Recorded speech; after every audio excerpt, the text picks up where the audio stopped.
তৃণমূলের যে বিধায়ক এত হাজার হাজার ভোট পেয়ে জিতলেন তারা কোথায়? তৃণমূলের সংগঠন কোথায়? এত বড় কথা পশ্চিমবঙ্গের মাটিতে দাঁড়িয়ে তৃণমূলের জেতা আসনে কেউ বলছে আর তৃণমূল কিচ্ছু করছে না। এই কথাই আমরা প্রথম থেকে বলেছিলাম, তৃণমূল বিজেপির সেটিং। খেটে খাওয়া সাধারণ মানুষ এবং শ্রমিকদের ওপরে যেভাবে অত্যাচার করা হচ্ছে, বুলডোজার দিয়ে তাদের ঘরবাড়ি ভেঙে দেওয়া হচ্ছে, দোকানপাট ভাঙচুর করা হচ্ছে, আজ তারই প্রতিবাদে কলকাতার রাজপথে নেমেছিল বামপন্থী সংগঠনগুলো।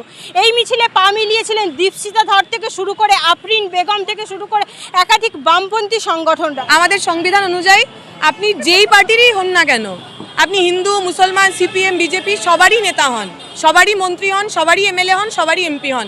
আসলে আরএসএস তো দেশের সংবিধানে বিশ্বাস করে না।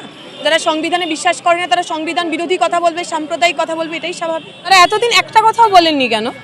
যদি আজকে তৃণমূল জিতে যেত, এই অভিষেক ব্যানার্জি সম্পর্কে যা যা কথা তারা বলছেন সেগুলো একটাও বলতেন না। এরা সবাই সুখের সময়ের পাখি। তৃণমূল ক্ষমতায় আসার পর এমন অনেক মানুষ যাদের রাজনীতির সঙ্গে কোনো যোগাযোগ নেই, যারা রাজনীতি বোঝেন না, কেউ ক্রিকেট খেলেন, কেউ ফুটবল খেলেন, কেউ সিনেমা করেন, তাদের সব নেতা বানিয়ে দিয়েছিলেন। আসলে নেতা হওয়ার জন্য রাজনীতির প্রয়োজন। আজকে যখন ওপর থেকে মাথাটা সরে গেছে, সবার আসল রূপ বেরিয়ে পড়ছে। ওটা পশ্চিমবঙ্গ জুড়ে যেভাবে ভয়ঙ্কর একটা মানে একটা ধ্বংস করার মতো একটা রাজনীতি চলছে, বিভিন্ন জায়গায় ধ্বংস করা হচ্ছে, দোকানপাট ভাঙচুর করা হচ্ছে, মানুষের ঘরবাড়ি ভাঙচুর করা হচ্ছে, আগুন লাগিয়ে দেওয়া হচ্ছে। এই সমস্ত কিছুর বিরুদ্ধে দাঁড়িয়ে হচ্ছে যে আমাদের লড়াই। আজকে আমরা সেটার বিরুদ্ধেই প্রতিবাদ মিছিলেও সামিল হয়েছি।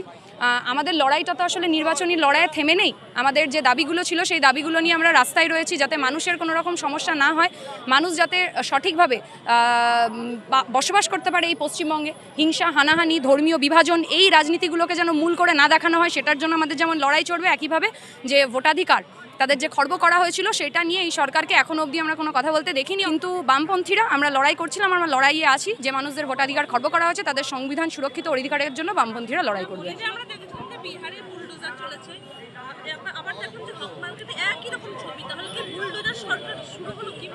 অবশ্যই বুলডোজার সরকার তো শুরু হয়েছে পশ্চিমবঙ্গ জুড়ে। যেদিন ভোটে জিতেছে তার পরের দিনই বুলডোজারের রাজ, সেই দিন সন্ধেবেলায় বুলডোজারের রাজ যেভাবে চালু হয়ে গেছে, সেটা থেকে আমরা বুঝতে পারি। আমরা বলতে চাইছি যে মানুষ ভোট দিয়েছে, পরিবর্তন করেছে একটা দুর্নীতিগ্রস্ত সরকারের বিরুদ্ধে। তারা একটা নতুন সরকারকে এনেছে, তাদের কাছ থেকে এটা আশা করা যেত যে তারা মানুষকে সুখে রাখবে, শান্তিতে রাখবে, হিংসা হানাহানির বিরুদ্ধে একটা পশ্চিমবঙ্গ গড়ে তুলবে। কিন্তু তারা যে সেটা করবে না, সেটা তারা প্রথম দিন থেকে বার্তা দিচ্ছে।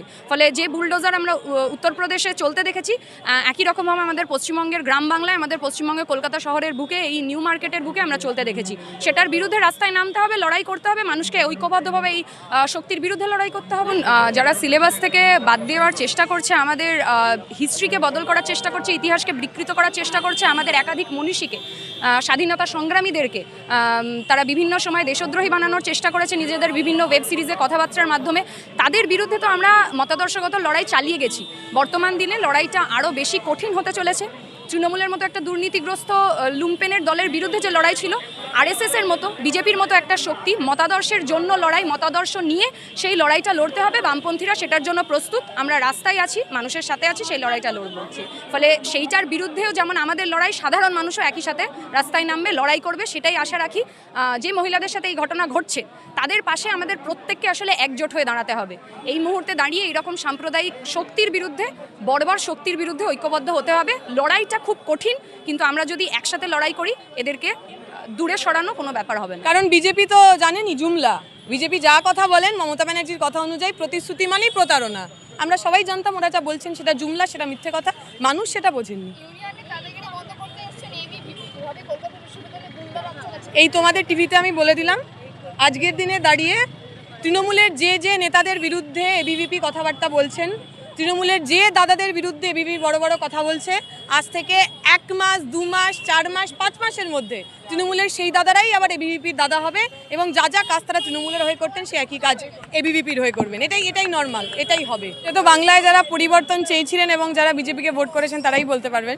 আমরা তো স্পষ্ট করে বলেছিলাম, তৃণমূল বিজেপি দুজনেই জনবিরোধী, সাধারণ মানুষের ভালো এরা চান না। মানুষ আমাদের কথা শোনেননি, তারা 5টা বছর বিজেপিকে সুযোগ দেওয়ার কথা ভেবেছেন, সময় দিয়েছেন। তারা দেখবেন 5টা বছরে আসলেই এই পরিবর্তন তারা চেয়েছেন কিনা। আমি মনে করি এই পরিবর্তন কেউ চায় না।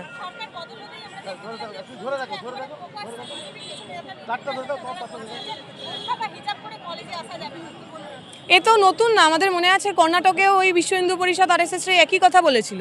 প্রশ্ন হচ্ছে, ডোমজুড়ে তো বিজেপি জেতেনি, ডোমজুড়ে তৃণমূল জিতেছে। তৃণমূলের যে বিধায়ক এত হাজার হাজার ভোট পেয়ে জিতলেন তারা কোথায়?